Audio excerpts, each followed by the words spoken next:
Pendulum Chapter 4 by Scribbler Johnny. The next day, Shin took Chiharu to a movie. It was a samurai movie starring a rock singer. Shin had seen videos of him performing mounted archery, and that was cool. He held Chiharu's hand. Sure, they'd already made love, but that was very heat of the moment. And Shin was still rebuilding his intimacy level with her. Accidental nipple, Chiharu whispered, pointing at the screen. He'd missed it. He studied her. Little Chiharu. But she had grown up now. Had he grown up? Don't you like the movie? Chiharu asked, whispering. I like you more, he replied. And then he kissed her. And then he turned to face the screen. Shin was distracted and was thinking about his life. Megumi filled holes in his life he hadn't realized were there, and Emi was like a drug. Chiharu was sweet. She did something for Hiroi, obviously, but Shin wasn't really feeling that they were a fit anymore. The hero and heroine were kissing passionately on the screen. Chiharu was rapt. Shin stifled a yawn. He just wasn't feeling it. He released Chiharu's hand and put his arm around her. She lifted the armrest between them and snuggled in. There it was. That was the affection that he felt for Chi-chan. What had happened? He held her close and he found himself enjoying the movie. When it was over, they walked hand in hand to a cafe. Shinichi told her about the time that Hiroi and Megumi had seen Mermaid Mountain and promised to get married at the movie theater. I think that's sweet, Chiharu said. He hates the idea, but he's gonna do it anyway, Shin replied.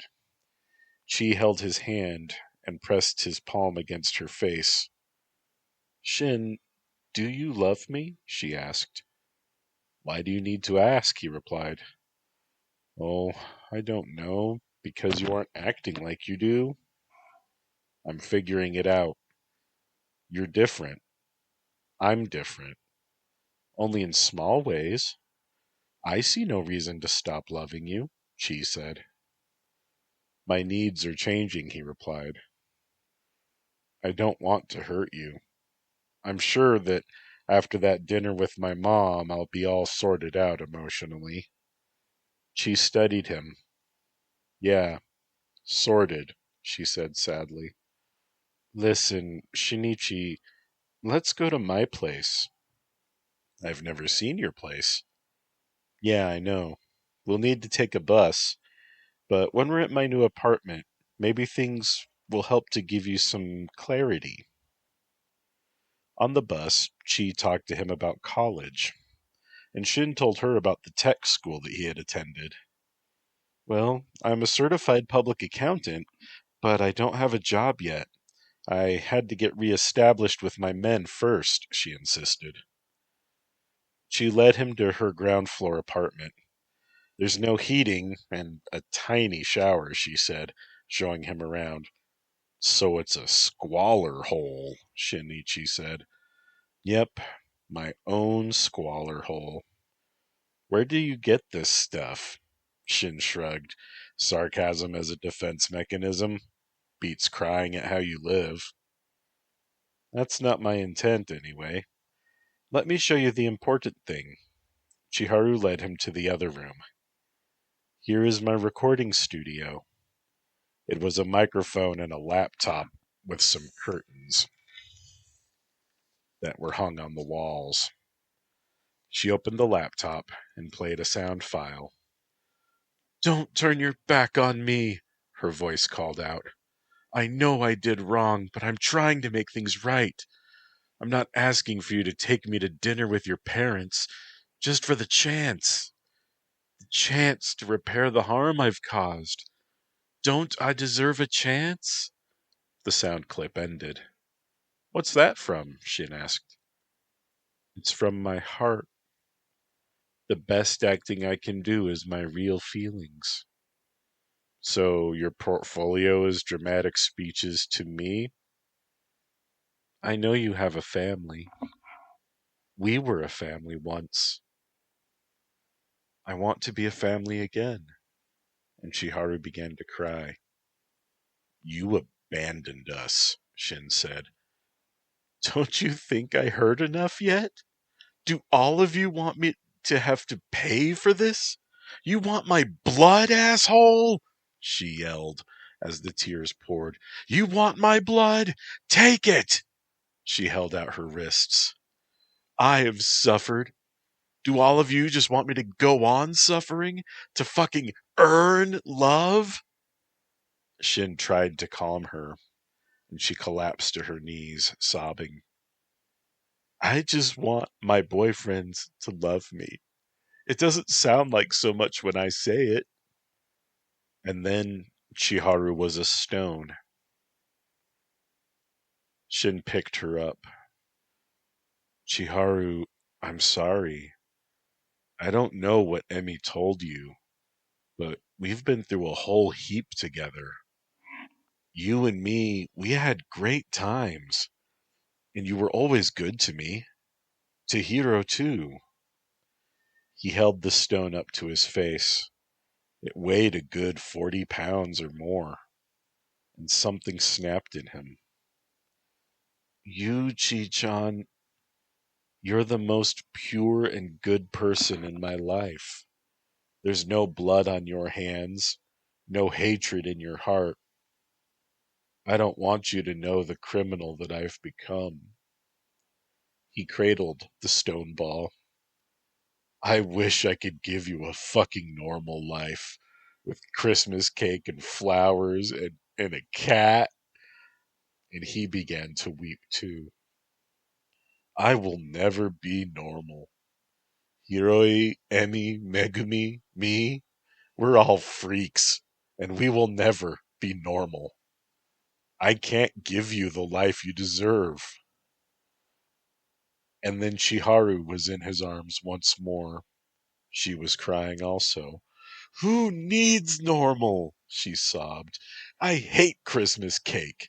I want my cigarette-reeking, porn-watching, sarcastic, mommy issues, sort of bad, sort of good, messed up men. You are where love lives. My home is in your arms. Please, Shin, please. A chance. Just a fucking chance. He kissed her as the tears poured. Hiroi's got the mommy issues, Shin corrected her. Shut up and kiss me, asshole, she murmured. I'm your asshole. Damned right.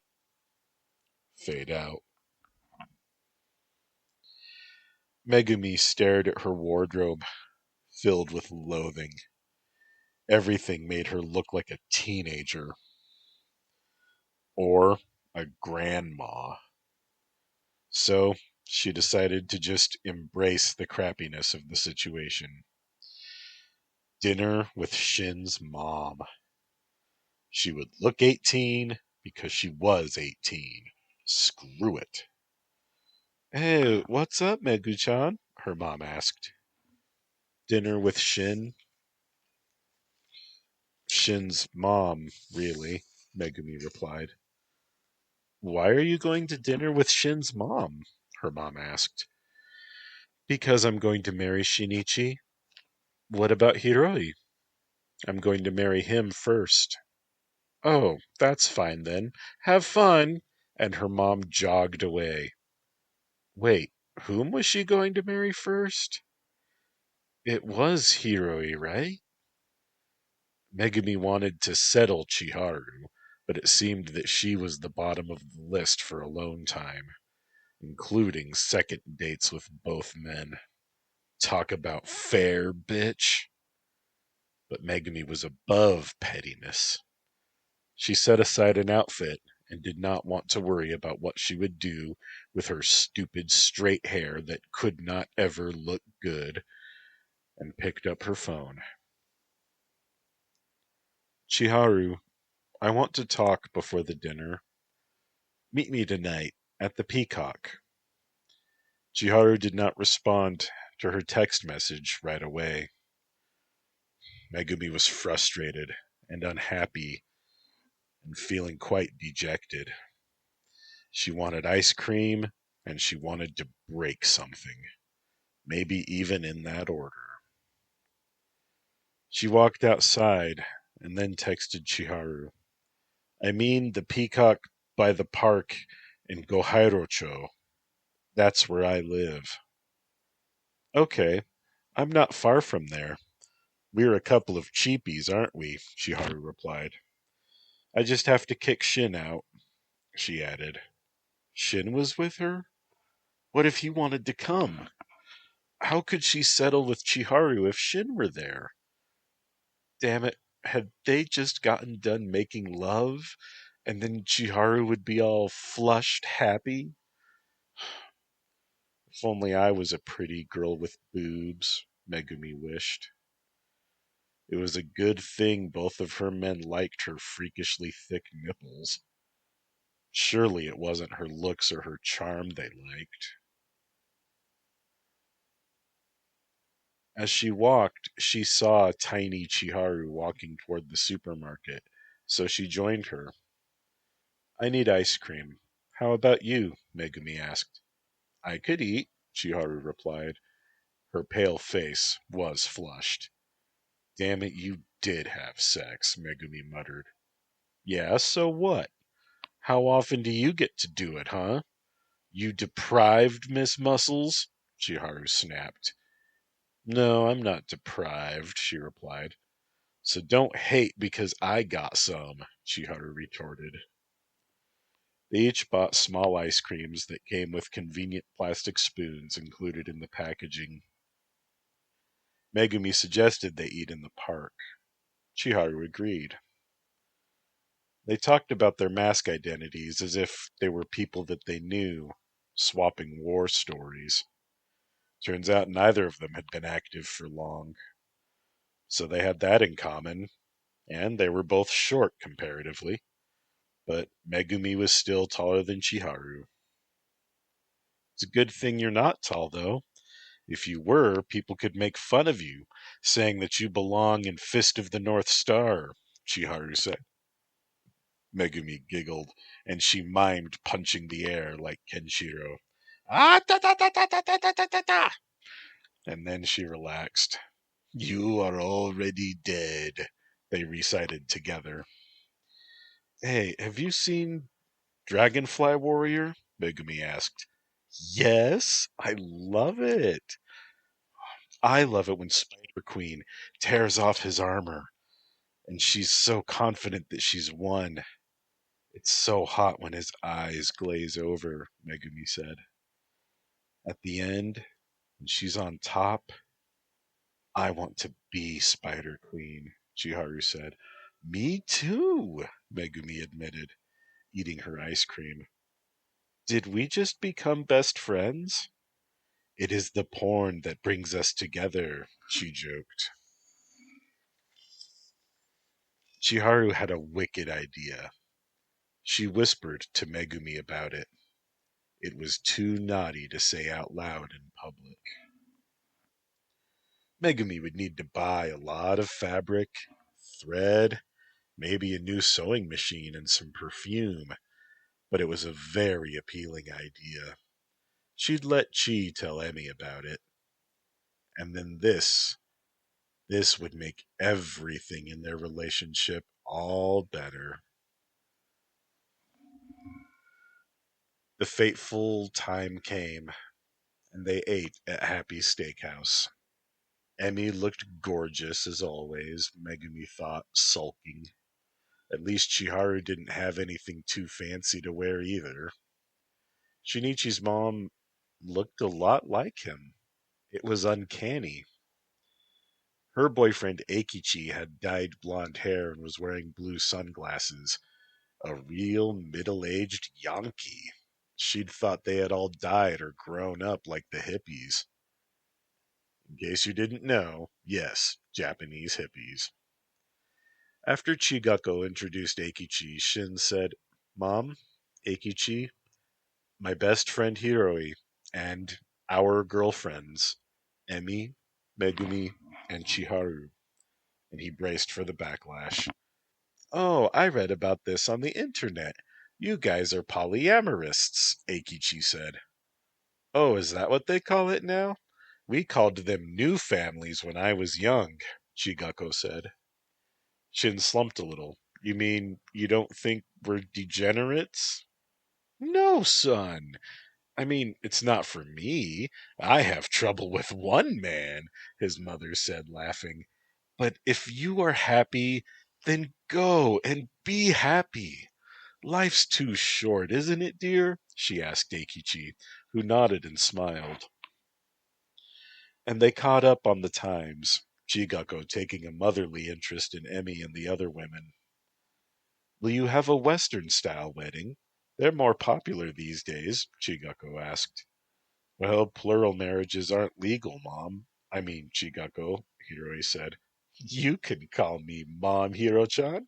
I knew you since you were little. Running to school in short pants, remember? We called you burdock root. You were so skinny. Now look at you, Chigako said, smiling. Anyway, you can marry one, Shin can marry one, and all five of you can just go live together out in the provinces, like Akita, and no one will know or care. They gossip in the country, but they mind their business, too. I'm from Akita, Megumi replied. Well, that's perfect then, isn't it? Chigako said. Chiharu knew which one would be left unmarried. Maybe she could get them to buy her a ring anyway. That would be nice. Maybe a dress and some photos so she could have at least that. Hiroi took her hand under the table and gave her an encouraging nod. She smiled. Emi held her watch up to her ear. Hanako says I need to take my medicine, she declared. Do you mind? She asked, taking her medicine out of her purse. Go ahead, Eikichi said. And now Shin knew that Emi did not actually have a Hanako. She was pretending. She didn't even have a smartwatch. Emi swallowed her pills with a gulp of sake and then smiled. Okay, the conversation can resume. I think we were talking about the Mermaid Federation. No, that's incorrect, but by all means, tell us your thoughts on human-mer relations, Eikichi replied. Well, I like the mer, and overfishing is a large problem, not to mention pollution and waste in the oceans. They've been very civil about it, I think, Eikichi replied. Well, with no technology, they sort of have to rely on our better natures. They can't negotiate from a position of power, Hiroi added. And Shin pondered this. Megumi, Chiharu, Emi, Hiroi? What if we could help them? Shin asked. Do you mean our powerful friends? Asked Megumi. Yeah. Imagine what Surprise Peach could do with kelp and algae and plankton, he replied. What are you thinking of, bro? Hiroi asked. Resources. Unique natural resources that the mer will have a monopoly on. Thus, economic power backed up by masks. You are onto something, Chiharu said. Really, truly unselfish good that benefits the whole world. Who's surprised, Peach? They had a pleasant meal, and they parted on good terms. All mended, it seemed. Hiroi hadn't spoken to Momo since dropping off her wages, and she had kissed him in a way that had reminded him of their special night together. Seijiro had cried at the sight of the money, and then he turned away to cover his tears and apologized for the unmanly response. After leaving the steakhouse, they gathered at Shin's apartment. Hiroi decided to text Momojisa. Hey, Momo, study up on botany and ocean plants. I have a truly noble and honest set of ideas for your friend's surprise peach. I will, Sensei. Graduation is soon. Will you give me a present? What kind of present can I give a rich lady like you? He replied. I want the good stuff, Hiroi Sensei, she sent. What, like whiskey? No, that gift that you gave me before. The good stuff. Do you mean sex? You want sex with me for a graduation present? Why? Hiroi responded. I just want some more. Don't make me beg. I'm sorry, Momo.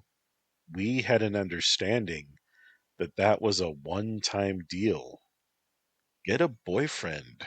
You're very pretty, so it will be easy. Mean sensei. You knew that too. He put away his phone, and he cursed.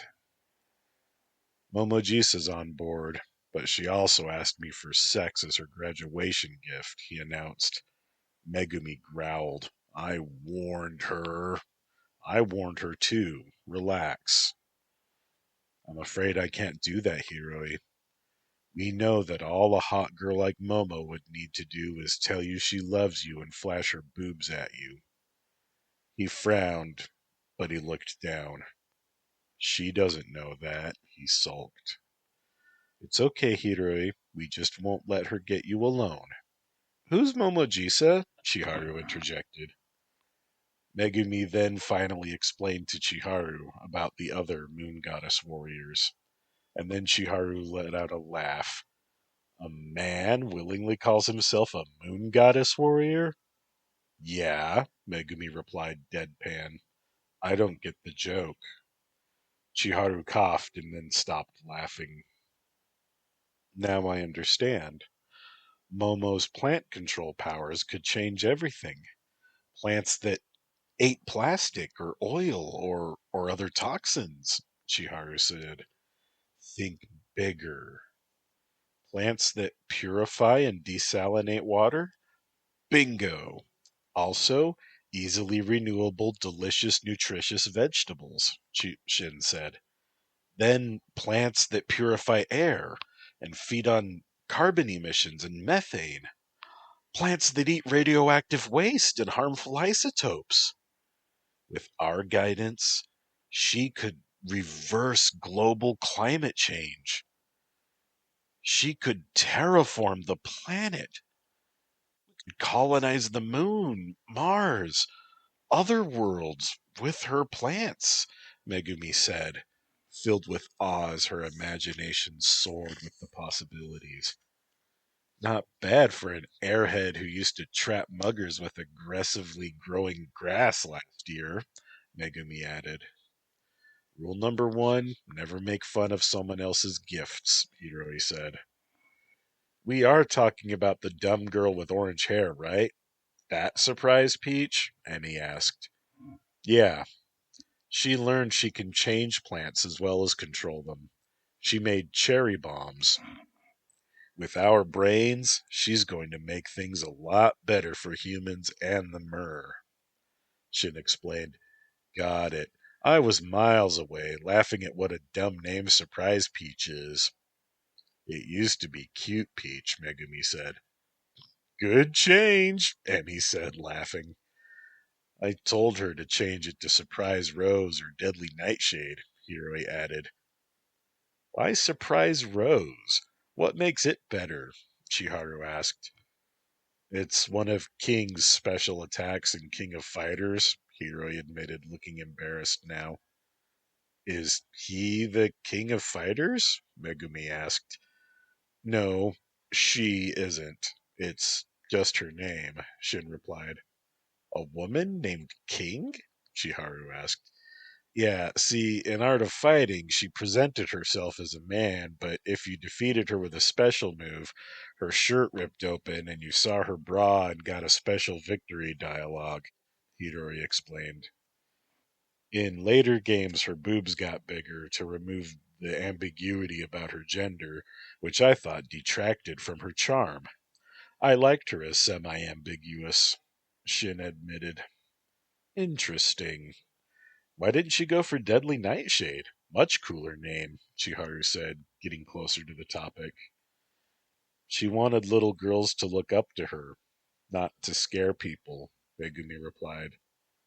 Isn't she your partner? Is Oni girl not scary? I thought Oni ate people, Chiharu asked. Well, I wouldn't put that much time into scrutinizing her names, okay? Our partner is Bullet Train for crying out loud, Megumi said, feeling exasperation rise. Chiharu made a placating gesture. Anyway, I think we can do some experiments with your power too, Megu-chan, Shin said. Like what? Finding the limits of my strength? She asked. I meant finding out if it's your blood or your flesh that regenerates at the rapid rate, Shin replied. Oh, I don't want to do those experiments. Why not? Hiroi asked. For one, they'll hurt. For two, there'll be too much pressure to give myself to medical science. What if eating my meat or getting a transfusion of my blood could cure cancer? Do you know how many people have cancer in Japan alone, much less the world? Shin had a vision of Megumi living in a hospital for the rest of her life, getting sliced and bled for the greater good. He shuddered. I respect your decision, Hiroi said. It wouldn't end with cancer. They'd experiment, use our Megumi for everything. She'd never get to live a free life, Emmy said, and then she touched the piece of Megumi on her chest. I sometimes wish that you could feel it when I touch this patch, so you could know every time I think of you. Megumi wiped the tears from her eyes. Yeah, Emmy, I kinda do too. Emmy ran to hug her. Thank you, Megu-chan. Thank you, Emmy said, and she knelt to hug her seated sister. Chiharu tentatively joined the embrace. I like you both so much, she said. What are you doing? Megumi asked. Bonding with you? Chiharu said shyly, and Emmy reached to take Chi in. Let no one go unloved in our home, Emmy said, and Chiharu smiled. We're a family, Megu-chan. We're all in this together, she said. You can't steal my men if I share them, right? Megumi asked, finally putting her own arm around the smaller woman. I never wanted to steal them. Never. I just want to love them. They're ours, and we're theirs, and love can't be wrong, she said. Shortly after that, their embrace broke. And then Shin broke the brief but awkward silence. I have something for Oni Girl that I've been working on. Megumi perked up. He held up the piece of the uniform that he had been sewing. A burgundy fabric, with her pink and green crowned heart behind a fist. Megumi squealed. Shin-chan! That's my design, but you made it look better. And I love the colors. The others applauded. Water resistant, acid resistant, puncture resistant, and I'm going to include armor mesh like in Pivot and Craftsman's uniforms, Shinichi declared. It wasn't close to finished, but Megumi kissed him and held it over her chest anyway. Now that says Oni Girl, she announced. I kind of want to keep a skirt design for easy leg movement. Can we do like a studded leather kilt? The kind that a gladiatrix would wear? She asked. Of course, Megu-chan, Shin replied and started making notes. Emmy howled her approval and then dashed to put on Wolfgal. Okay, so how do we make my uniform better? She asked after she appeared again almost in an eye blink. Chi pointed in confusion. You said she wasn't a speedy, she accused Hiroi. Yeah, reflexes and agility, not super speed, Wolfgal replied. But are you really questioning the speed at which an exhibitionist can disrobe? Wolfgal asked with her hands on her hips. I have practiced getting out of all of my clothes at top speed, and I don't believe in bras. She doesn't, Hiroi agreed. Anyway, make my uniform better, she urged. Without covering more? Shin asked. Naturally, both distraction and freedom of movement. My boobs have won just as many fights as my claws or my ass. Or thighs, honestly, she added. Or your furry panties, Megumi added. Right, Wolfgal replied. Well, armor mesh, extra claws and climbing spikes in your belt? A gladiatrix kilt, I guess? Shin suggested. And then he called up a hologram to illustrate what a gladiatrix kilt looked like for everyone. It was really a series of leather strips with reinforcing studs that gave quite ultimate leg movement and provided protection, but not much in the way of modesty. Wolfgal actually drooled. I would look so hot. Yes, that, she said, pointing. Make a Wolfgal hollow wearing that, and then make her do a sexy dance, she ordered. Then make her make out with a pendulum hollow. Whoa, back up, Wolfgal, Chiharu said. Wolfgal cocked her head at her. Do you have a problem with representations of Wolfgal and Pendulum kissing? Chiharu's mind scrambled. How to defuse this?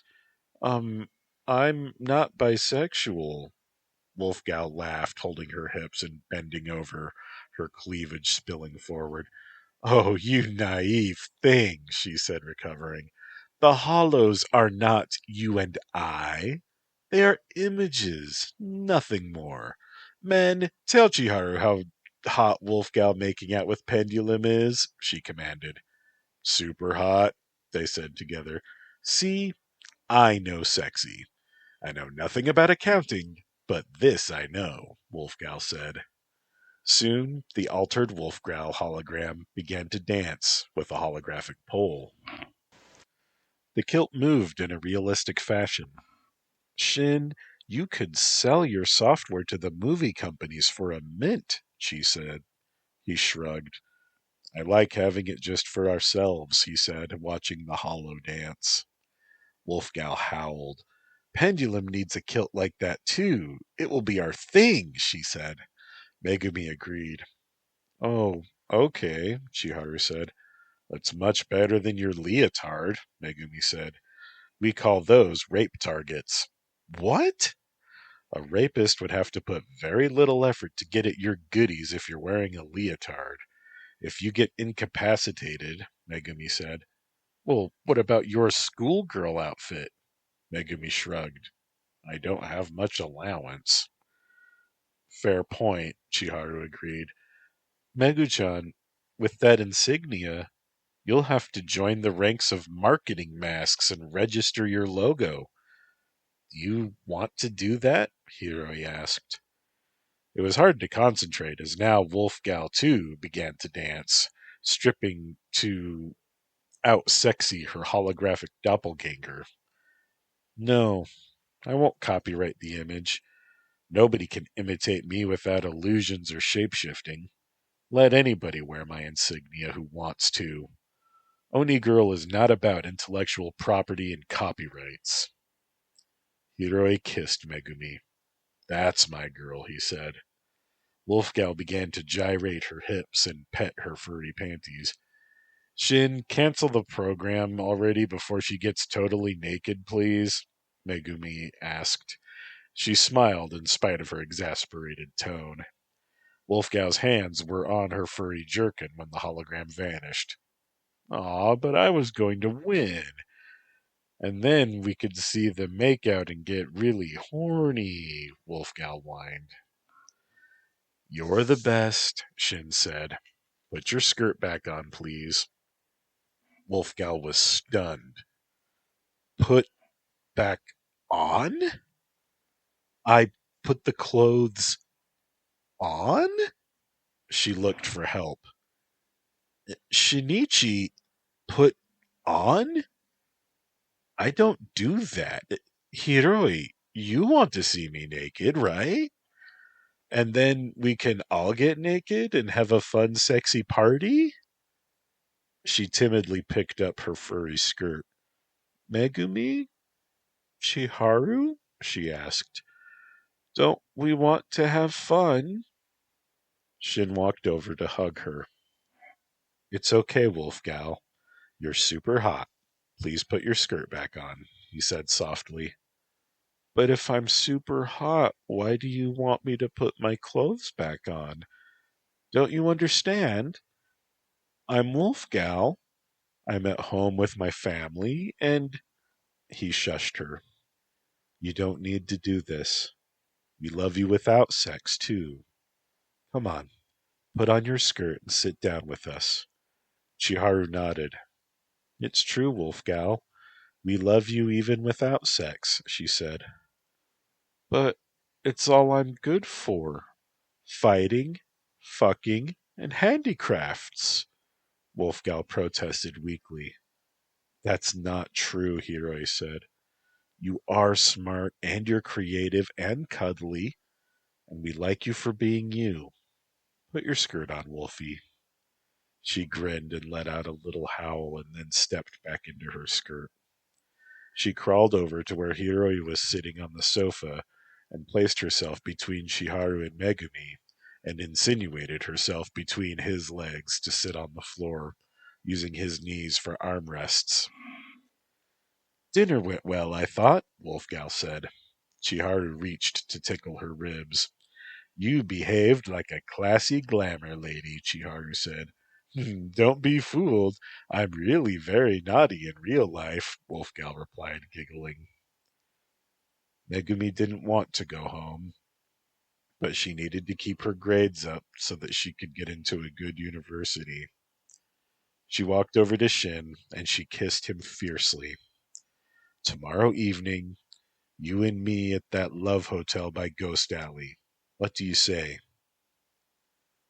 Why not here? He asked. I want alone time with Shin-chan. Bring the nightgown? She nodded and she kissed him again. She turned away from him then. Who wants to take me home? She asked. Will you stay home? Hiroi asked. Yeah, she agreed with a shy smile, and then rubbed the back of her neck. I'll drive you home, Wolfgal said. I need Emmy to drive me home, Megumi said. Okay, Wolfgal pouted. Do I have to point out how creepy it is that our girlfriend is still in high school? Chiharu asked. Shut up that kind of talk. I'm 18, Megumi shouted. This is not creepy. You can just leave if you're going to act like that, Chiharu. Chiharu looked away, abashed. Sorry. You hurt me when you said that, Hiroi said. Me too, Megumi added. We are all adults. We know that love is special. We know what love is, Shin said. Okay, I don't jerk off to the movies where actresses wear school uniforms, okay? That's not why I love Megumi. He bit his lip. It's because she's so cool and mature. She's responsible and caring, and she accepts us for who we are. Megu is the most normal person in this room, Shin declared. And then he apologized and then retreated to his bedroom. I still love you even though you're a lolicon, Wolfgal called out, following after him. Shut up, he yelled. My clothes are in your room. Can I come in? Wolfgal asked. Sure, Shin said. She closed the door behind her and pulled off her uniform. Thanks for letting me keep my spare in your closet, she said sweetly and softly, while he held his forehead and closed his eyes. Look, Shin, furry panties. I'm about to take them off. I don't want to get horny right now, Emmy. I kind of feel bad about myself. She hurried to change into her civilian clothes and then sat beside him on the floor. I know that you feel really bad about yourself, she said. Okay, so I jerk off to lolicon comics, but never the rapey kind. Happy sex, you know, he said. I won't ever hurt anybody or go hang out at a school to try and pick up chicks. I mean, yeah, some of my Enjo Kosai girls were still in school, but I'm not a monster, he said, and wept. Emmy put an arm around him. I still love you, Shin. You are not evil. You are not broken. You are not a monster. You are not normal, but fuck normal. Fuck all those only one love people. Fuck their Christmas cake and their white weddings and their one child households. I don't want their salaryman PTA bullshit. I want craftsmen. I want your pictures of my panties and your naked Megumi hologram and killing the damned Iron Oyaji. I want the man who saved Golden Carp's life for no reason other than it was the right thing to do. And she kissed him.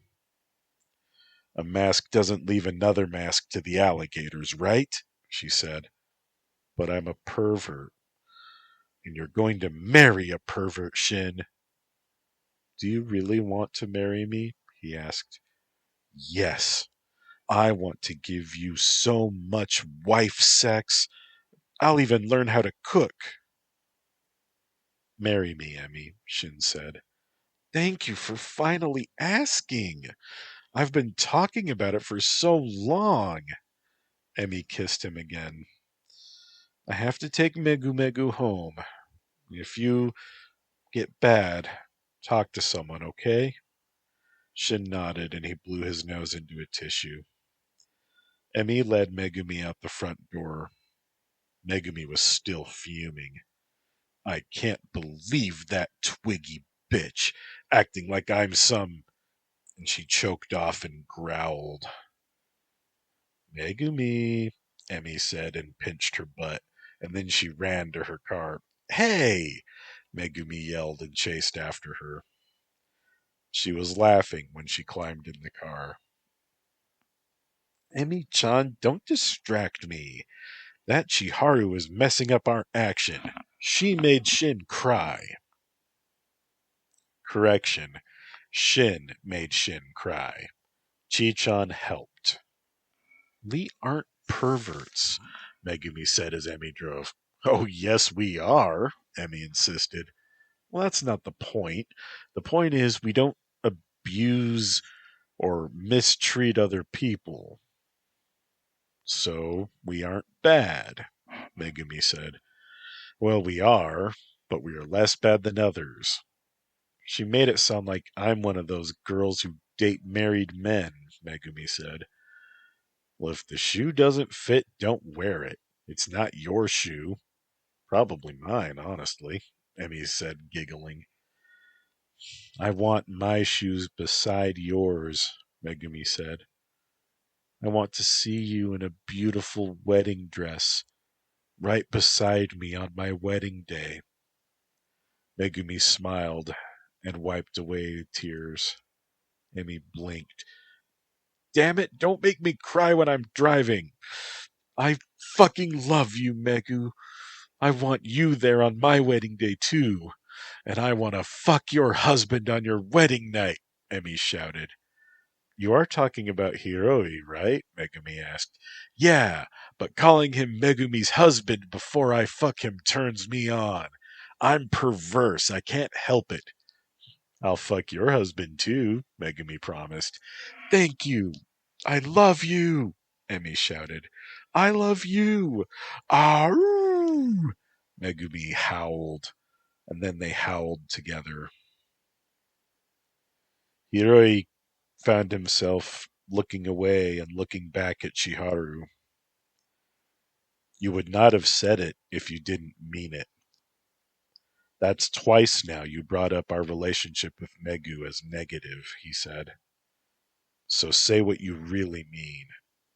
Call me a pervert. Chiharu scooted away. No, Hiro-chan, I don't mean that. Yes, you do. You think I'm one of those guys who tries to date schoolgirls. Just point at me and point at Shin and say Lolita complex. Then you can pat yourself on the back for being so moral. You were a virgin on your own terms, and you're so fucking good and pure, he yelled. I said I was sorry, Chiharu yelled. You're not perfect, but you're all I've got. Shin had quietly padded down the short hallway to rejoin them, and waited from behind the corner to listen. He hated fights. Is that what's really it? You can get other boyfriends, you know. You don't have to be with us if it's not a fit, Hiroi said. Oh, Hiro-chan, no. I'm not settling for you. I do love you. It's just that I thought you wouldn't have anyone else when I got back, Chiharu said. You wanted to have two men adore you and have all to yourself, Hiroi said. Yeah, but I'm adjusting. Life is about accepting change, right? I'm adjusting, Chiharu replied.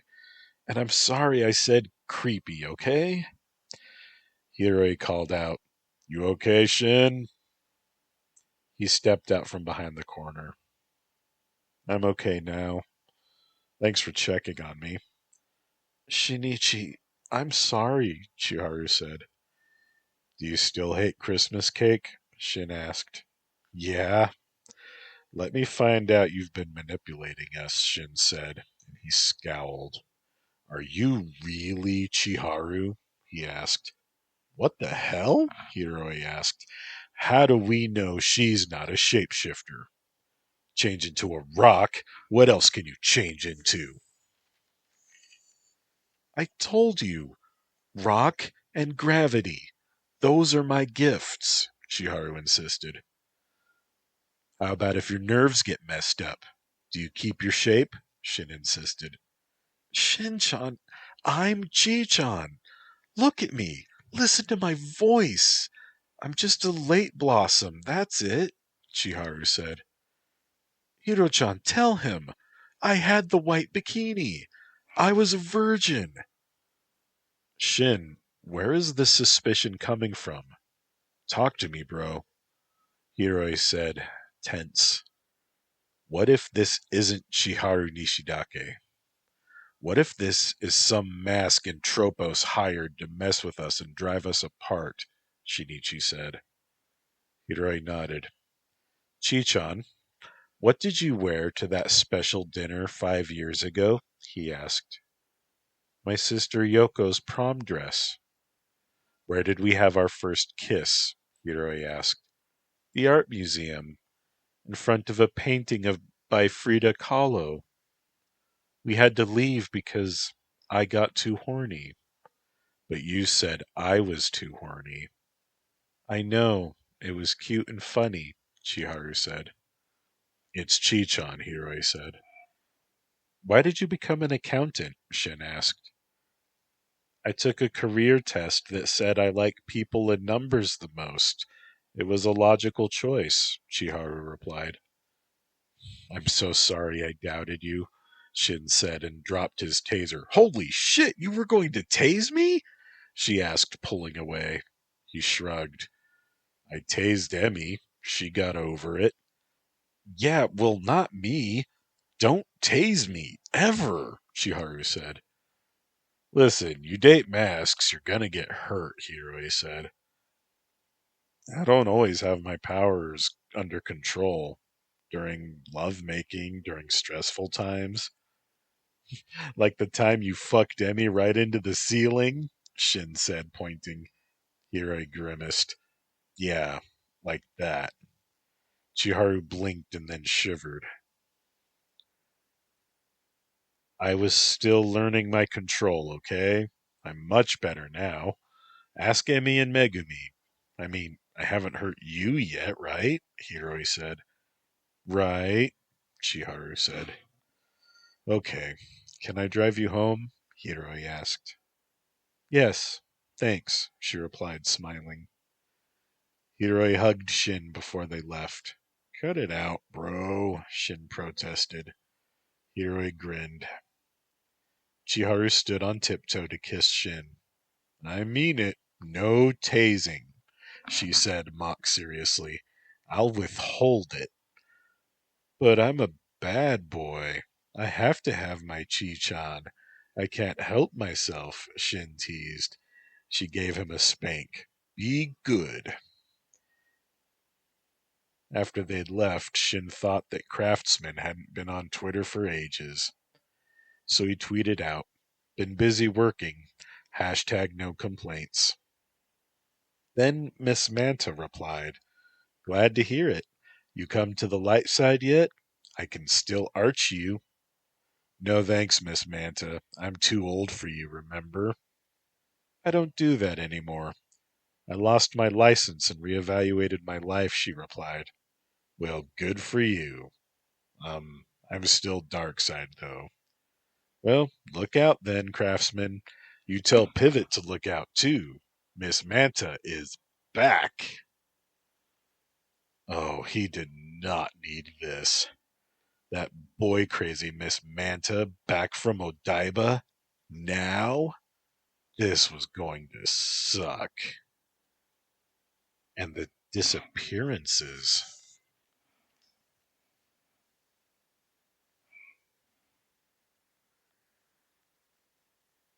Motoko swung her narrow hips as she gave Entropos a beer. How's your shoulder, darling? She asked. It still hurts like hell, Entropos complained, taking a drink. We'll get them, one by one, darling, Motoko vowed, kneeling to look into his eyes. Can we do it tonight? Does it hurt too bad? She asked. I'm sorry, honey. My shoulder can't, he began, but then the thin woman kissed him. Sorry is no good, she whispered. Toko wants it, and Toko's going to get it. She unbuttoned his fly. Cry out if you want it, darling, she whispered, and then she grabbed his wounded shoulder. He shouted in pain. I can't refuse you, Entropos, she whispered, and then busied herself, pulling his manhood free. As he gasped, recovering from the pain, he dropped the beer, and then she bit him, making him scream in terror. Relax, darling, I'm not hurting you. Toko just mixes the pleasure in with the pain. You liked it, I know you do. Toko-chan, please, don't hurt me.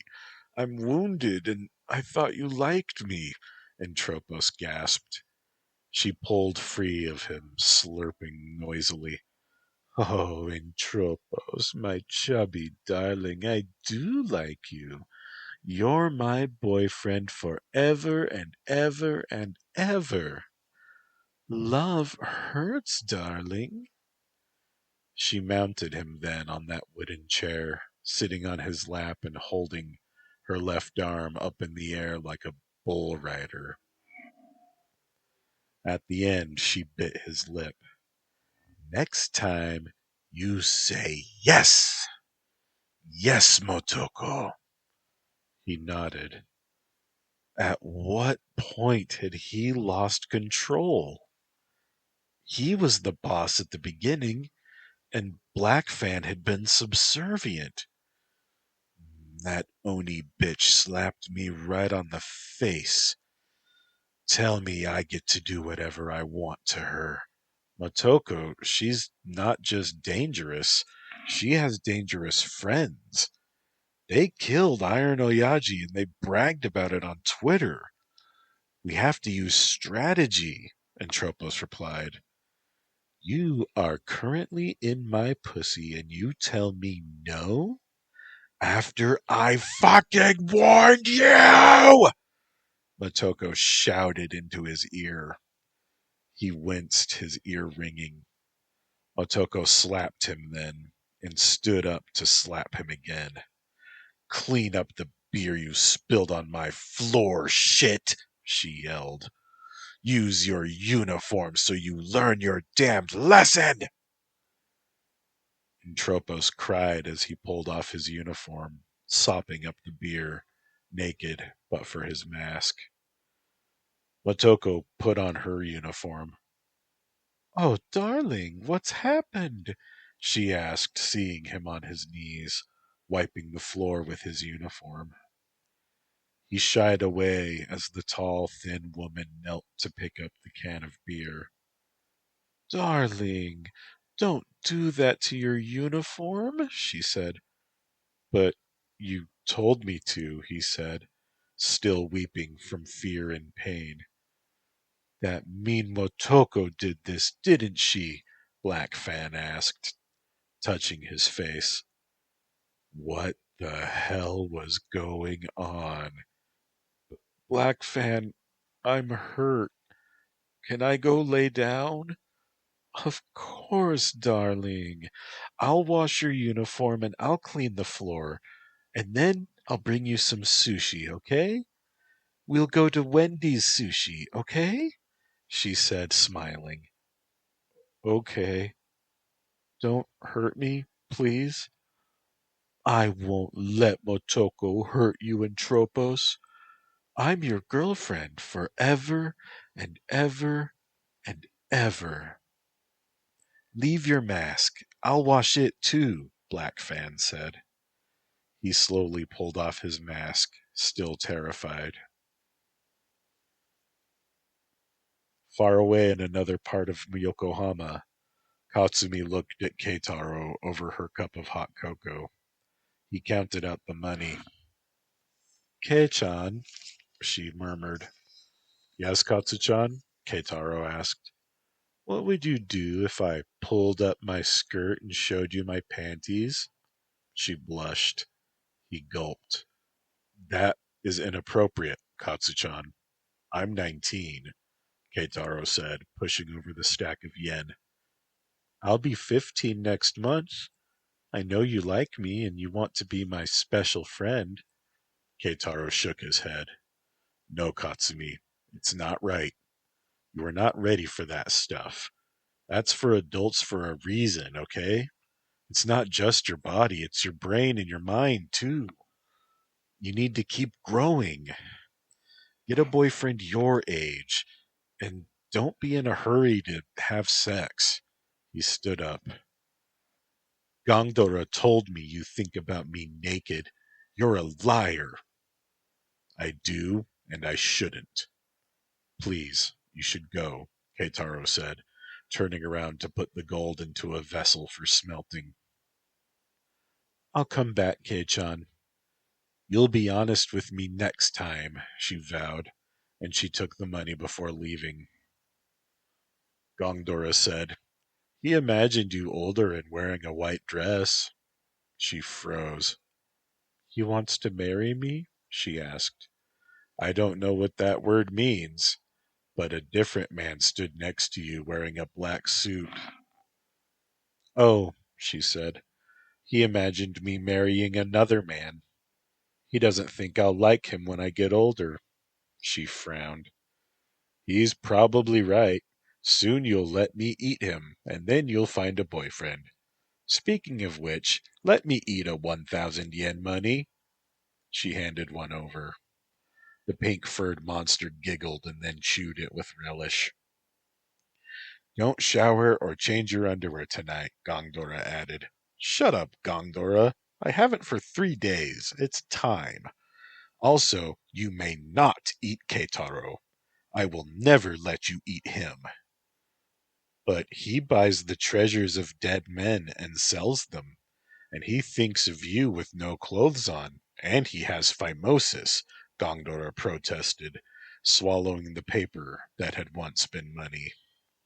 What does phimosis have to do with anything? And how do you know anyway? She protested. I don't even know what phimosis is, but the fisherman who never buys his own cigarettes tells people not to worry about it. Katsumi giggled. Let's go home, she said. She did shower and put on clean clothes. Gongdora left her as she snored in bed.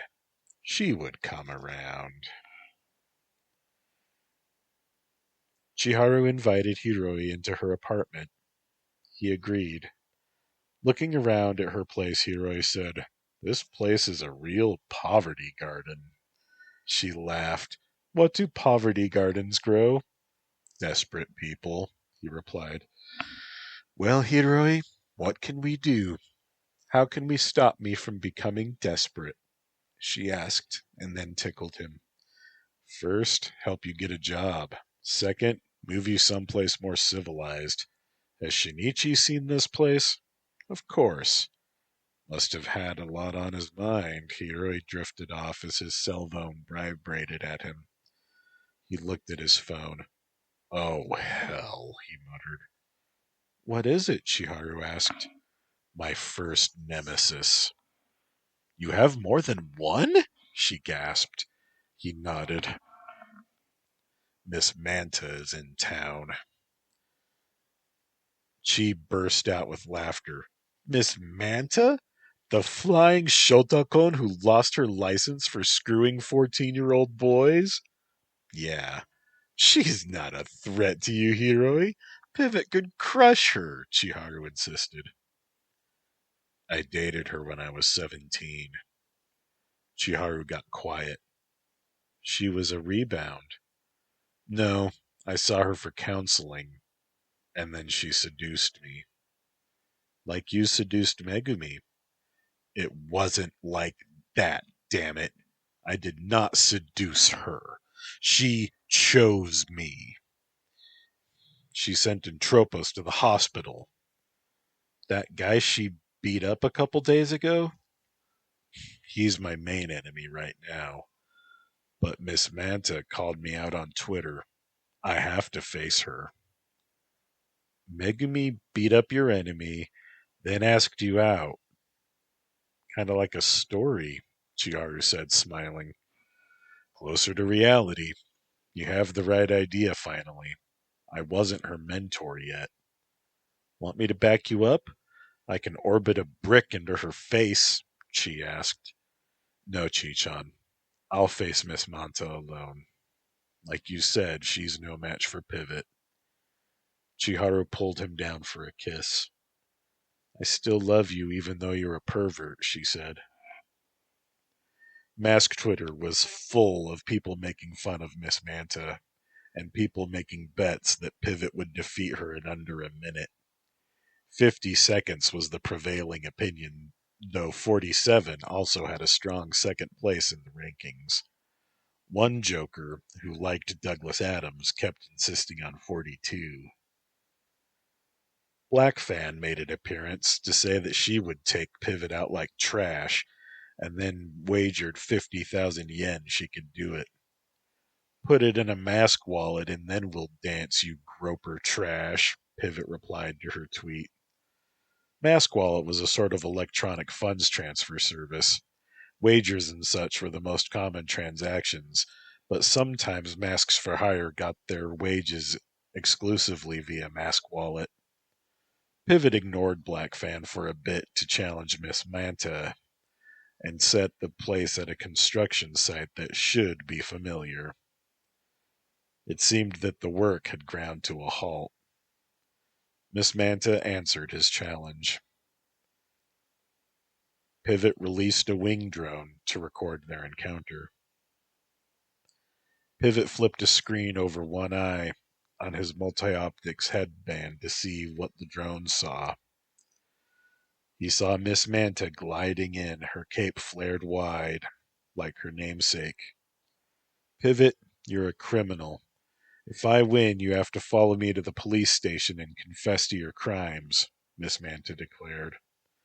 Will you confess to all of yours if I win, you Shotakon? You're a criminal too, Pivot demanded. She screamed in a rage, and then pressed a concealed button.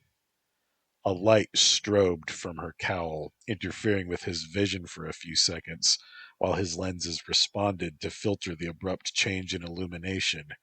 Suddenly Miss Manta was grappling him. He was still dazzled and cursing, while she groped him, disguising it in the struggle. I'm 23 soon. I'm too old for you, Pivot grunted, trying to escape her without accidentally breaking a bone. Judo was easy. Super strength judo was not, especially while distracted by blinking lights and hands on your vulnerable bits. But Hiroi did throw her. Her cape flared, and she landed on her feet. Pivot had had enough. He weighed her down with his full strength and concentration. She ate dirt. You groped me during a battle. You're the worst, Pivot said, and then he kicked her in the head. Lights out. He called her an ambulance and ordered the drone to monitor her until she was placed in the ambulance by EMTs. Pivot watched Twitter. He'd forgotten to upload the video uplink. He cursed and addressed the drone's memory. He uploaded the video to Twitter and then tweeted out a link to the live feed. It had taken longer than a minute. He found that Blackfan had put up the Mask Wallet link confirming her wager. Pivot matched it and informed Blackfan he was ready for a challenge. Even at her best, Miss Manta was a C-lister. Blackfan tweeted, "Meet me at Yamato Park." "I'll be there soon, skirt blower," Pivot replied. He caught a late bus and walked to the park. It was darker than he'd remembered. "Here," he tweeted. The drone homed in on him. He heard a chime informing him that it had found him. He checked the screen, feeling a bit like a cartoon hero. He saw himself and the surrounding area. He walked over to a bench and stood on top of it, looking for the scarecrow. He did not see the arms reach from his own shadow to push him. He fell, but he caught himself, now on the ground, looking around. "Hi, Blackfan, coward," Pivot said casually. "Hello, sexy Pivot," Blackfan replied, her voice carried by a warm wind. "That doesn't work on me," he retorted. "I get why you like Oni Girl. Ever had a woman your size?" she replied. Pivot's reply was a yawn. "Let's dance, skank," he said in annoyance, looking for her. Another warm breeze, this one smelling like beer. "No more games, Blackfan," he yelled. He felt her breasts pressed into his back. His mask hid his aggressive grin. He bent over and grabbed her foot from between his legs in a classic takedown. He then fell an elbow drop, but he only hit grass. "I'll wear you out, Pivot, and then I'll have my way with you," she promised. Pivot moved into an area of brighter light, and then realized his folly. It only made the shadows deeper.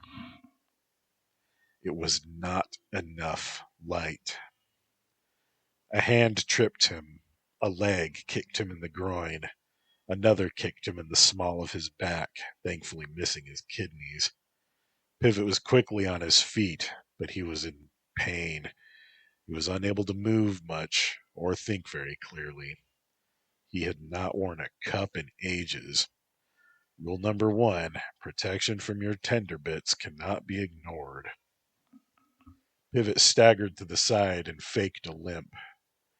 Blackfan distracted him with a breeze that smelled like sex, and then she grabbed him, reaching down his pants.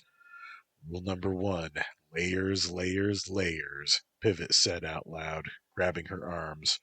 I have a black belt in judo. I can hurt you, Pivot added. Blackfan replied by headbutting the back of his head. He saw stars and his grip slacked. She slipped away, giving his butt a parting squeeze. Pivot weighed her down, but as he watched her melt into a shadow, he felt his grip upon her slip. He limped forward and panted, heavy, breathing much heavier than he actually needed to. Blackfan could not resist. She jumped on his back, and Pivot grabbed her feet and weighed her down again. She lost her grip and hit the ground hard, with Pivot still holding her legs. He increased his weight in time to be unfazed by a strong wind that blowed. He lightened her, put both hands on one leg, and spun around, then caught her and set her down, unharmed. I could have killed or crippled you, he said, holding her down. You won fair and square, she said with a smile, and she pulled at a hidden zipper on the side of her skirt. She exposed her bra. It had a purple bow on it. Is that a training bra? Pivot asked in dismay. She nodded. You like that, don't you? No! What do you think I am? He pulled away from Blackfan. You're sick, lady. Stay away from my family or you're in a world of hurt, he said, and then he ran away. The wind blew to carry Blackfan to intercept him. Don't go away mad, darling. Let me give you a victory kiss, she said, reaching for him. No, he said, warding her off. Let me be or I hurt you. This was sparring. Don't make it lethal, Pivot warned. Blackfan frowned as she floated in the air.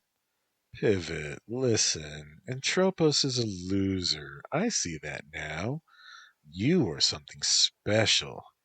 Come with me and we can run this city. Get rid of the Tongs. Get rid of the Yakuza, the crooked politicians. She reached for him. He stepped back. Oh, don't be that way, darling. Imagine, with your power and mine, we can steal anything in the world.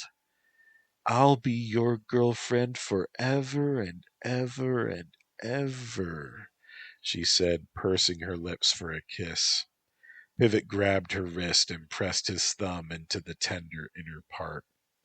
Blackfan fell to the ground, screaming, Stay away, sicko, he hissed into her ear, and then he released her. She held her wrist, and the pain faded rapidly. Pivot! She called to his retreating form. Come back, Pivot, she whined. I'll have your teeth for earrings, you bastard! I'll turn your mask into panties so that you kiss my ass for the rest of my life, she screamed at the darkness. The darkness gave no reply.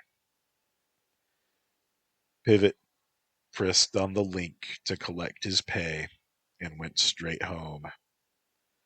Blackfan flew to her apartment. Benkei was washing the dishes. Well, I lost, darling. You're right. I shouldn't have challenged Pivot alone, Blackfan said, disrobing as she walked. Then Motoko hugged him in his underwear. I should listen to you more, she said. Whatever you say, Motoko. I'll just give suggestions, but you do what you think is best, Benkei said timidly. She could see that she had broken him. Her work was done. Darling, can I have some sex? That mean Pivot rejected me. She traced a fingernail down his neck. Yes, Motoko, he said, drying a plate. Can I have it right now? She asked. Where do you want to do it? Benkei asked and kissed her hand. She pulled off his glasses and set them down beside the dish rack. She pulled him to her bedroom and began laying out the futon. Take my underwear off, Ben-chan. I want to let you do it, she whispered. She let him take the lead, though his short penis gave her little satisfaction. She reached down to take care of herself. Sex was all about dominance. Even on her back, she was dominating the little pig. They were having sex because she wanted it. Stupid pivot turning down a good thing. Motoko knew she was better than the little sluts he called his girlfriends. She was smarter, more powerful, sexier. Hiroi and Shin both had to work at their offices the next day. Chiharu was out job hunting. Megumi was at school, of course, and so Emi was alone. She hated being alone. She worked out with her dance aerobics DVD, in the nude, of course. She hoped that old Mr. Aozora was watching. She had a feeling that he'd been a mask before, because he never made any mention of her uniform. She didn't pry, thinking it would be impolite. Afterward, as she was wiping dry with her towel, she blew a kiss to her sliding glass door. Have a nice day, Aozora-san, she said, and then she took a shower. She found Foxfire laying in her bed. You're dead! You're not real! She screamed, holding out her towel. Foxfire laughed and floated towards her with her arms outstretched like a ghost in a kabuki play. Wolf gal, I curse you. And then the dead woman bent over laughing. It's broad daylight and you took your pills, Foxfire said, still laughing. You are dead, though, Emmy said. Oh, yeah, I'm super dead. Why? Emmy asked. Well, jumping off a bridge with a rope around your neck tends to have a low survival rate, Miss Emmy. No, why are you here? Oh, that. I want to haunt you. Why? Because I'm a bitch? And you took my man? He was mine first, whore! Emmy shouted, throwing the towel. Foxfire was gone, though. Emmy checked her pill schedule. She had taken her meds on time. She hugged her naked body, feeling uncomfortable, naked, for the first time in years. Katsumi did her schoolwork, but her mind kept wandering. Why did she do what she did with Gongdora? Why did she let him convince her to do things? Did she secretly want to do those things? Lure perverts on the intent to steal things from them? Hunt them on the internet? Break things? Sell stolen goods? Her father was a retired hero. He would not approve if he knew what she was doing. Katsu-chan, I don't like what you're thinking, Gongdora said. I worry that you might want to stop having fun and become boring. Everyone has to grow up sometime, Gongdora, she whispered. Well, I'm not going away. I live with you. We're a pair, Gongdora insisted. I'm not going to kick you out. We'll just have different fun, okay? Gongdora grumbled. Riding the bus home, Katsumi checked Twitter. Garukatsu applauded Pivot for his victories. I'm just saying, I knew Pivot was a winner a long time ago. Hashtag just saying, she tweeted. Garukatsu, are you even a mask? Asked Frogman. No, I'm a fan, she replied. That's cool, he replied, and then he deleted his comments. Why so mysterious, Frogman? She thought. Katsumi, I think I know what's bothering you, Gongdora said. What do you think it is? I'm dying to learn. You are in the pupal form of your species and will soon mature, he continued. I'm not a monster, despite my appearance. I'm not a mammal. You gave me this appearance. I'm really what your species calls an arthropod, Gongdora explained.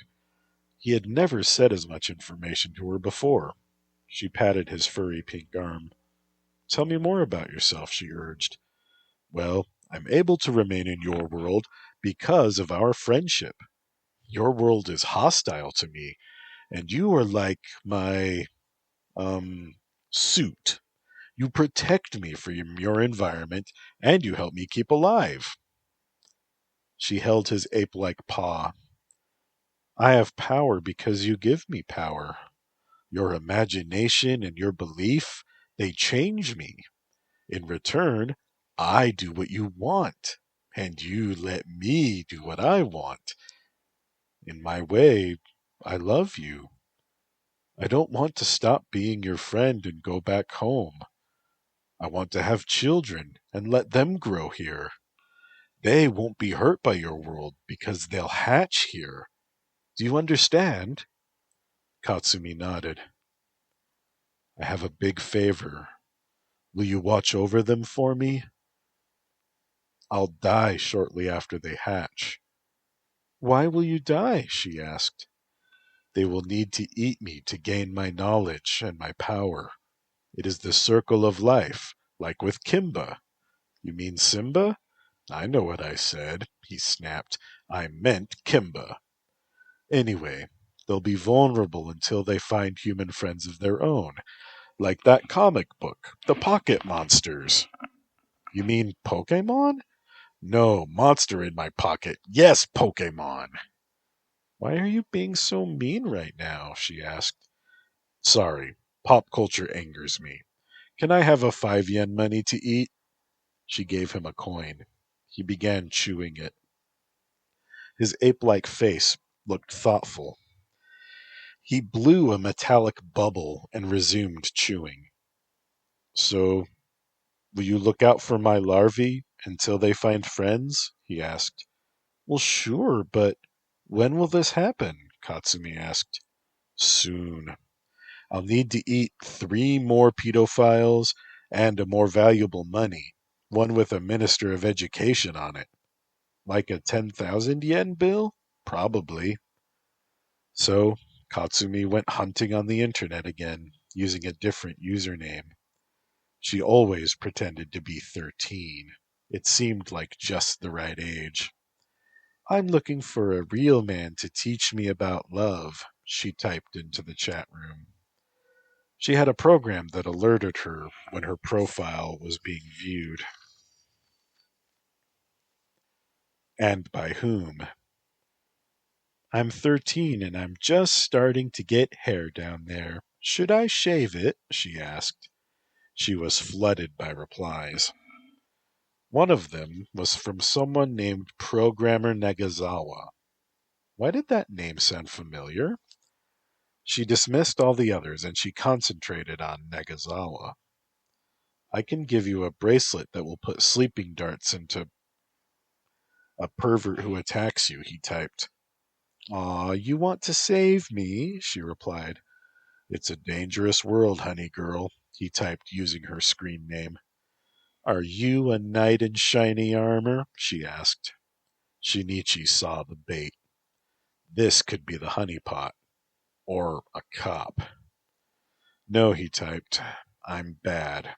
And I'm a pervert too. But I promise I'll never hurt you. Honeygirl replied, I like your honesty. Let's meet. She sent the address of a park that she always used. Shinichi, the cars of many of the missing men were found at that address. I made friends with the police department's computer. Her name is Aya, Hanako said. Thank you, Hanako. We've got it. I'll tell the team. He whooped in triumph. He typed, Okay, honey girl, I'll meet you there and I'll be wearing a carnation in my lapel. Katsumi cheered in triumph. One more down, she said. Gongdora grinned. Very good. Now, trash noodles? They went out for trash noodles. The Pentagon met at Emi's house. Emi gave Chiharu and Megumi rides in her car, and Shin came with Hiroi. Emi served them crackers with sliced sausage and cheese with stone ground mustard on them. She also poured red wine. Take the time to savor the fragrances and the textures, my loves, Emi said, playing hostess. Shinichi explained the disappearances, the lolicone angle he'd been investigating, and his conversation with Honey Girl. Honey Girl is bad at covering her tracks. Almost every disappeared man left his car at the same park. With my security bypass tool, those are great, by the way, Emi-chan, he said, chewing carefully. After a moment and swallowing, he then continued, I found out she's a student at a Lutheran private school. She's none other than Katsumi Fukugawa, daughter of Gombe Fukugawa. Big man, Hiroi interrupted. Thanks for stealing my thunder, bro, Shin said. I met him and his daughter at my mom's studio, Hiroi replied. She has an imaginary friend who can read minds. You believe that? Megumi asked. Chiharu turns into stone, he retorted. It's not so outlandish. Do you think her imaginary friend is real? Chiharu asked. An entity from another dimension, to be precise, Hiroi said. A low-rent Cthulhu? She asked. Hiroi shrugged. I don't know, I never saw it. Wait, so you're serious? A little girl with a pet monster is killing lolicones? Megumi asked. Shin looked at Hiroi. The daughter of a hero. Yeah, Shin said. They pondered that, quietly eating. This mustard is amazing, Chiharu said. Emi smiled. I'm glad you like it. We're just drinking vino ordinary, so you don't have to pretend it's fancy, she said. And then she laughed. It's supposed to be vin ordinaire, but I like my first statement better, Emi explained. So what are we going to do? Chiharu asked. Well, I guess explain that guys don't deserve to die just because they agree to meet underage girls at parks, Shin said. What about her monster? It's named Gong or something? Hiroi asked. Well, we'll have to kill it, Shin said. I'll make some silver coating for Emi's claws, and we'll get some special weapons together. Between us, I'm sure we can take it. Shin sounded confident. Why silver? Megumi asked. Well, we do know that it must be vulnerable to something. I figure we take the chance, Shin replied. The important thing is we work together, she said, as a family. And then Emi kissed Shin. Alpha Wolf, she whispered. She was right. He was taking the lead. It's invisible most of the time, so we'll need to make sure we've all got different optics to try and scan different spectra to see if we can find it. I've got that black light I'll be bringing along, Hiroi said. Moto Scorpion, Shin replied, recalling their short-lived enemy. Rule number 1, make sure your mask doesn't impair your ability to see. The blacklight had allowed them to see the hero in his arachnid form, but his mask had fallen over his eyes, and the motorcyclist had crashed into a power pole. Exit Moto Scorpion. We'll surround her and talk first. We cannot just attack and spook her, Megumi said. Emi frowned. I want to know about Moto Scorpion. So Hiroi told the story of their shortest-lived arch. You know, we should have a team name, Chiharu suggested. No, I don't do that, Hiroi said. Come on. We unite against common enemies that are bad for our city, even though we're on opposite sides of the law, she urged. What can we even call ourselves? We're quite a disparate bunch, you know, Megumi said. The Reconcilers? Chiharu suggested. No, I don't do that, Hiroi insisted. Wolfgal's pack, Emmy said. No, Hiroi said. I don't do that. Back me up, Shin. Yeah, I'm with Hiroi. We don't do the Sentai thing. Chiharu frowned. The Harbor Sentinels? The petite woman suggested. I like it, Megumi said. Emmy nodded. Shit, you're gonna do the chick thing, aren't you? Hiroi asked. What's the chick thing? Chiharu asked. Use love extortion? You force us to go along with the implicit threat that if we don't, we get to have the sex lives of monks until, oh, let's say Christmas. The women looked at each other and then looked at Hiroi as one. Yeah, that's pretty much it, Emmy said. Damn it! I can still date Eri, you know, he insisted. Yeah, but Eri isn't us, and you haven't gotten to that stage with her yet, Megumi said. The men were defeated. The Harbor Sentinels, Hiroi muttered. Shin just nodded. Harbor Sentinels, first order of business. We go to the bathroom and we christen our alliance, Emmy declared. No, we go to the bedroom. Wait, now? Chiharu asked. Go prepare, ladies, Emmy said. Megumi carried Chiharu to Emmy's master bedroom. Remember that naughty idea from the park? I suggest you boys put on your uniforms. We have to do this properly, Emmy said, smiling and licking her teeth. They both fetched their uniforms out of their satchels and commenced changing without another word. Emmy vanished at some point while they were pulling on their uniforms. When fully suited up, Craftsman looked around. Did you notice Emmy leaving? He asked. It's rare for me to notice that. She's sneaky like a ninja, Pivot replied. Familiar music began to play. It's Dragonfly Warrior, Pivot said. They looked at each other and grinned. I only wish I had a camera installed in her room, Craftsman said. Crawler drone, Pivot suggested. Craftsman took the hockey puck out of its pouch and activated it. It quickly became a robotic centipede, and Shin commanded it to crawl along the ceiling to take observation position in the master bedroom. The crawler drone skittered away. We're gonna have a good time tonight, Pivot's penis sang. Craftsman's penis was singing the same song. They high-fived each other and began to advance to the bedroom, as if it were an enemy base, weapons at the ready, which in Pivot's case meant his hands, and for Craftsman, his taser. They shoved the door open to find Emmy's bedroom had become a cloth-bedecked pleasure chamber. They saw Megumi wearing a shimmering black costume and a veil.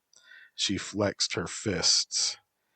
At last you have the courage to enter the spider's parlor, you cowards, she declared.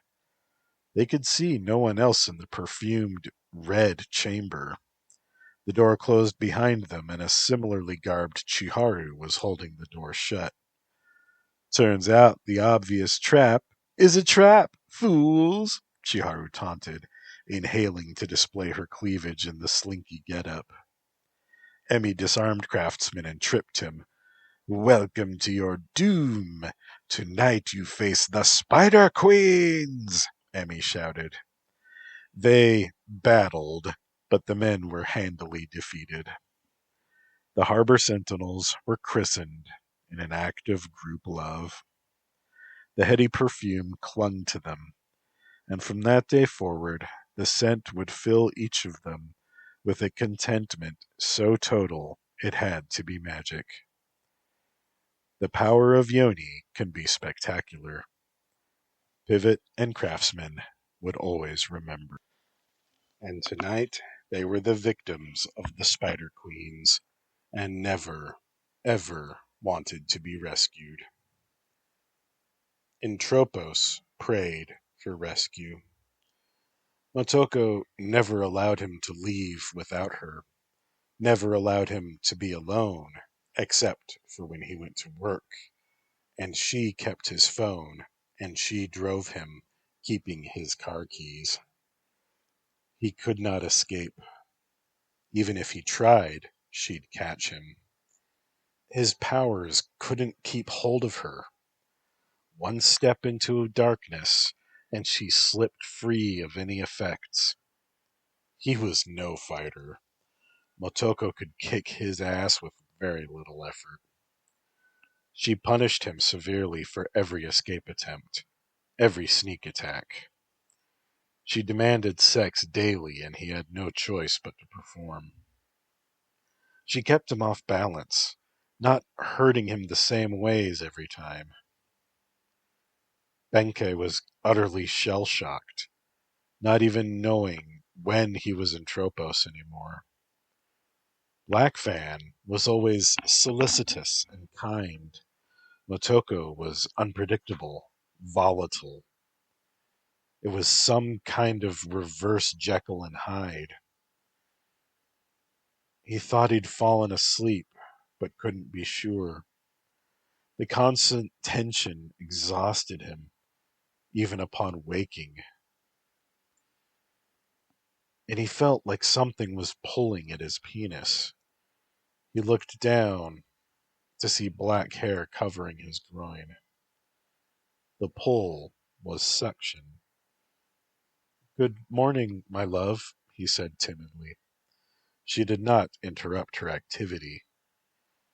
It was not oral sex. It was just her almost mechanically sucking on his penis, like some sort of milking machine or a nursing animal. The image disgusted him. He lay back to allow her to do whatever it was she was doing. And at some point, it did turn into a sexual act. She straddled him, wearing her mask. "Are we in love?" Black Fan asked. "Yes, Black Fan, I love you," he replied automatically. To not be in love was to be punished. "I just wonder sometimes. You seem anxious." She began to move her hips. She also reached down to pleasure herself. "Motoko hurts me and never lets me be alone, not even to use the toilet," Benkei explained. "Oh, poor Benchan, I won't let her hurt you." "But you do," he gasped as the pleasure took hold. "You don't stop her from hurting me." Black Fan paused. "I don't?" "You let her hurt me every day, Black Fan," he insisted. She resumed. Afterward, she went right back to the sucking. She at least spared him the need to clean up, but he was afraid to ask what the sucking was about. It was not a sexual act. Of that he was sure. At least, it was not for his pleasure.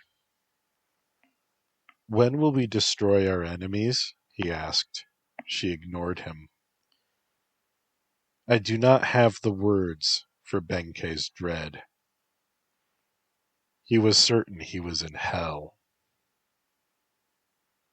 Craftsman was sure he was in heaven, touched and being touched by the women who loved him. Here he belonged, here he was loved, and he would not be left behind.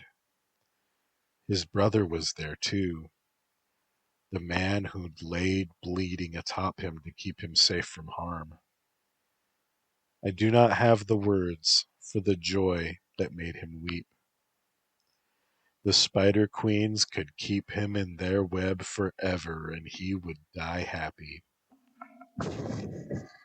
Craftsman lay, feeling Megumi's heart pound against his hand. He felt Emi's pulse touch his penis as she straddled him, and he heard Chiharu's breath in his ear as her breast filled his mouth. He felt Pivot's sweat rain on his hand. He smelled that heavenly perfume, and his every sense was filled with love. Megumi, still wearing her Spider Queen mask, was the happiest she'd ever been. Both of her men were touching her barely there breasts, sharing their love for her. She held Chiharu's hand, clothed in the black cotton, as Pivot made love to her. Her other arm was around Craftsman. One day they'd be married. She, Oni girl, would get married twice in the best possible way. Chiharu didn't mind waiting her turn. She knows she would get hers there in the love nest. They had pooled their condoms to be sure that no one would run out. In time, they lay exhausted, smiling or too tired to even smile. We're going to kick that monster's ass, Chiharu said, idly caressing Craftsman's scars. She knew what the 3 parallel scars were from. She stopped herself from commenting on it. Pivot pulled off his mask to kiss Megumi's bicep. My brick wall babe, nothing getting through you, he murmured. She looked at Megumi's muscles too, and she began to chant, Brick wall babe, brick wall babe.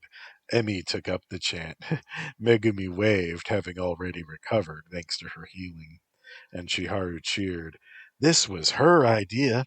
Emi did the sewing, and I just helped out to buy stuff with Meguchan's money and did some cutting. Hiroi kissed Megumi. I loved it. Being your husband will be paradise, he said. Megumi's heart burned for him. You're mine forever, Pivot, she whispered.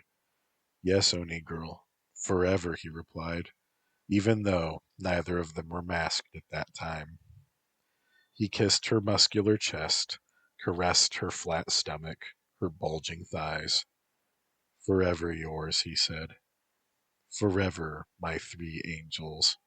I'm not an angel. I'm a sexy succubus, and I'll make you, like being dragged to hell to burn with me for eternity, Emi said, still breathing heavily. Give me some more of that damnation succubus, baby, Craftsman said, kissing her neck. He pulled Chiharu in for a kiss as well. Heaven and hell, I can't get enough, he declared. The world outside did not exist. There was only their family. No arches, no monsters, no jobs, no school, just their love. The next night was their meeting with Katsumi Fukugawa and her outer horror pet. And Akane Matsui was sitting alone, sipping wine. It was expensive, and frankly she couldn't taste the difference between it and a cheap wine. She stared at it and saw her reflection. And she looked out at the park from her balcony. There were masks moving in the darkness. She hoped whatever they were up to wouldn't break any of her stuff. One of them was Pivot. She gulped the wine and fetched her opera glasses. Time to see what her son could do. The masks hid, except for Pivot, who sat in the lamplight on a bench. He was clearly waiting. But for what?